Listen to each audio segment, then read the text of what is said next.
송은재TV 시작합니다. 국민의힘과 민주당의 최고위원 회의가 끝이 났습니다.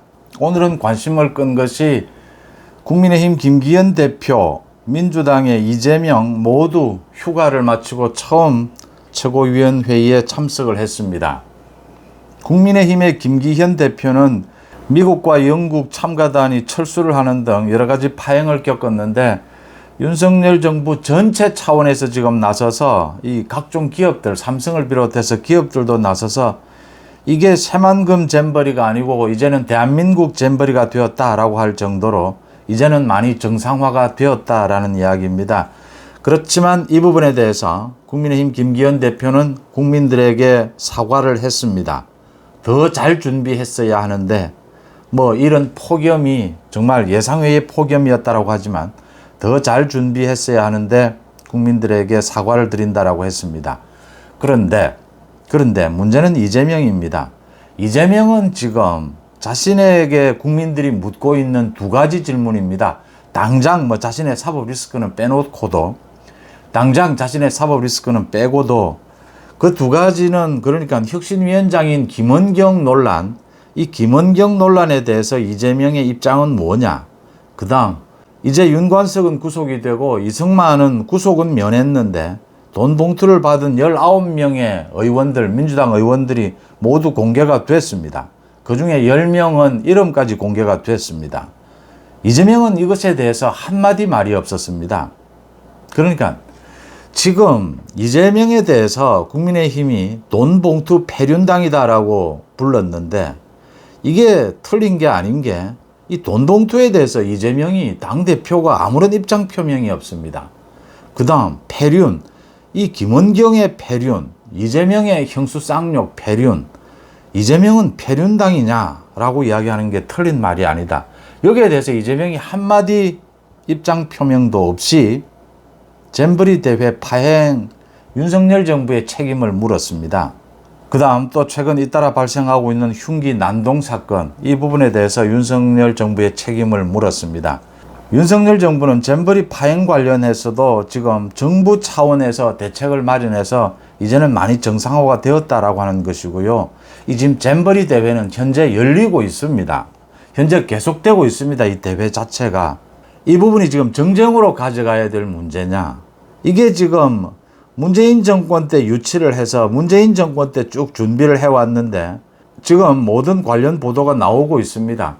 이 총 들어간 사업비가 예산이 1170억 원인데 그중에 740억 원이 조직위 예산으로 쓰였다. 이 지금 기반시설이 가장 문제였던 것 아닙니까? 지금 화장실이라든지 샤워장이라든지 이 기반시설이 형편은 없었다라는 것인데 여기에 야영장 시설비나 이런 기반시설을 조성하는 데는 120억 가량 밖에 들지 않았다. 그 다음 지난 이 6, 7년 동안 이 잼버리를 핑계로 해서 공무원들이 해외 출장을 99번을 갔다. 그동안 열렸던 세계 각국의 잼버리 대회를 연구한다. 이런 형태로 해서 이 잼버리를 핑계로 해서 99번 이 공무원들이 출장을 갔는데 주로 전북 도나 부안군입니다. 이 공무원들이 출장을 갔는데 출장을 가서는 잼버리가 열리지도 않는 나라도 출장을 가고 간 이유는 관광 때문입니다. 이렇게 해외 출장을 가서 크루즈를 즐기는 이런 행태들이 모두 지금 드러나고 있습니다. 그래서 국민의힘에서는 지금 문재인 정권 때 이 잼버리 대회 준비를 하면서 1000억 원 이상 든 이 예산이 어디로 집행이 됐느냐, 무슨 준비를 했느냐, 이 부분에 대해서 파헤쳐 보겠다, 책임을 분명하게 하겠다 라는 걸 하고 있습니다. 그러는 이유는 오늘 이재명이 최고위원회의에서 보인 행태입니다. 지금 자신에게 쏟아진 이 돈 봉투와 이 김원경의 패륜에 대해서는 한마디 말도 없이 잼버리 대회 현재 지금 진행 중입니다. 이걸 정쟁화 삼아서 윤석열 정부의 책임을 물었습니다. 윤석열 정부에 대해서 지금 특단의 조치를 마련하라고 하는데 이미 특단의 조치를 마련해서 대회가 상당 부분 정상화되고 있습니다. 정쟁화하겠다는 의도입니다. 그래서 김기현 대표가 오늘 자신의 사법 리스크를 덮기 위해서, 돈 봉투를 덮기 위해서, 이렇게 패륜을 덮기 위해서 또 정쟁화를 하려고 한다. 야당도 협조를 하라. 이 잼버리 대회가 잘 마무리될 수 있도록. 그 다음 김기현 대표는 사과를 했습니다. 이재명은 사과조차 하지 않습니다.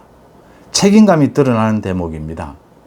답은, 이재명에 대한 답은 뭐 예상했던 부분입니다. 이재명은 예상을 벗어나지 않습니다. 이재명은 이제 곧 검찰의 중순쯤에 소환이 될 것으로 보입니다.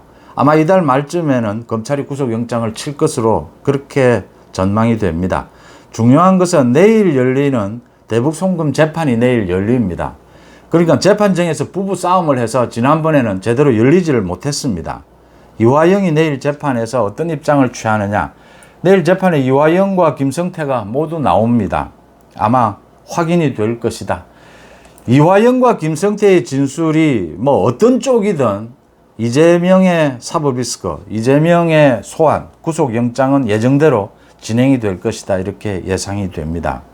이 민주당의 혁신위원장인 김원경의 이 패륜 행동, 이 부분에 대해서 한국여교수총연합회가 잠시 전에 국회에서 기자회견을 열었습니다. 이 이야기입니다. 우리 교수 사회와 같은 동료 여교수의 명예에 먹칠을 하지 말고 부끄러움을 느끼고 물러나라라고 했습니다. 교수직에서 사퇴하라라고 했습니다. 김원경이 한 언행 중에서 이 혁신위원장으로 맞지 않고 또 교수로서도 맞지 않은 언행이 한두 가지가 아니었습니다. 지금 김원경의 시누이와 아들이 이렇게 진실 공방을 벌이고 있는데, 이런 패륜에다가 또 노인 비하 발언, 이 투표권을 가지고 노인 비하 발언을 하는 것, 이 부분들을 지금 여교수 총연합회에서 다 짚었습니다. 이게 학자라고는 또는 법학 전문가라고는 도저히 믿기가 어렵다. 이뿐만이 아닙니다. 김원경의 말은 민주당의 초선 의원들이 코로나 때 학력이 저하된 대학생들과 같은 수준이다. 말귀를 못 알아듣는다. 이런 식의 이야기를 해서 논란을 겪었습니다. 이게 어떻게 학생을 가르치는 교수 입에서 나올 수 있는 이야기인가 라고 했습니다. 또 자신이 해명을 하면서 교수라서 철이 없고 정치를 몰라서 그랬다라고 해서 교수 집단 전체를 무시하고 깎아내렸다라는 부분도 지적을 했습니다.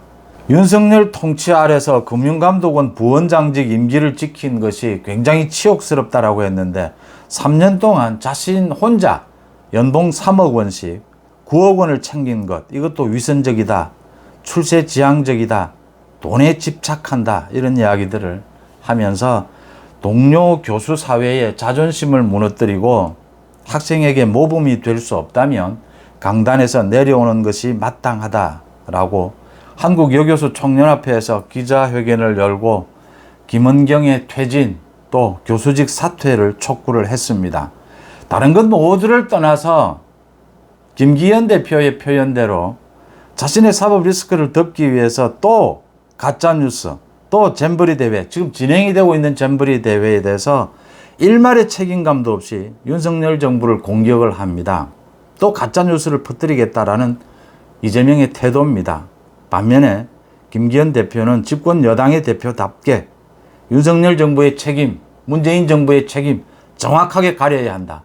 그리고 일단 집권 여당 대표로서 사과를 했습니다. 국민들에게. 지금 윤석열 정부의 국정 운영을 위해서나 국민의 힘을 위해서나 우리 정치를 위해서나 또 더 나아가 민주당을 위해서도 또 더 나아가서 어쩌면 이재명 자신이 감옥에 가는 것이 자신에게도 더 나은 방법이다라고 보입니다. 왜냐하면 이재명은 지금 자신에게 닥친 이 사법 리스크나 민주당 전체의 문제를 해결해야 될 어떠한 길도 모릅니다. 찾지를 못합니다. 방법이 없습니다. 윤석열 정부를 가짜뉴스로 공격하는 이외에는 어떠한 대안도 방법도 없습니다. 이런 이재명은 감옥에 잡아 넣어주는 것이 오히려 이재명에게도 나은 길이다라고 보입니다. 송은재TV 마칩니다. 고맙습니다.